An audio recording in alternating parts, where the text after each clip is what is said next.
Hvad laver en lockoutet solbakkelærer? Kære elever, nu skal I se, hvad vi laver, mens vi er lockoutet. Vi er i gang med at bage vafler her på Brugsen's parkeringsplads. Og vi har rigtig meget dej, så kommer I forbi, så er der også en vaffel til jer. Og nu skal I se, hvem vi har besøg. Joachim, jeg er ved at lave en film til eleverne. Ja.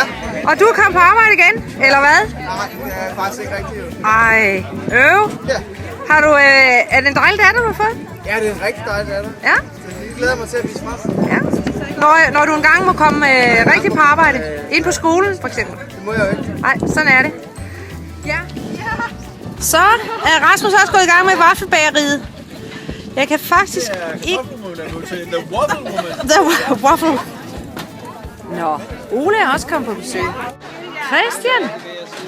Hej Christian. Jeg lave Facebook-opdatering. Facebook-opdatering. Nyder du at stå her på parkeringspladsen, Christian? Jeg vil jo hellere være på arbejde. Du vil hellere være på arbejde, okay. Ja, vi skulle... der skulle være lærerløbet lige nu, men valgfag senere. Det har været fint. Ja, okay. Vi har også fået besøg af Ole. Han må nemlig arbejde. Så han passer skolen, mens vi andre vi må stå her. Her har vi faktisk fået Marianne på beding. Hun er kommet fra arbejde og er nu gået i gang med vaflen her midt på parkeringspladsen, mens hun snakker lidt med Michael.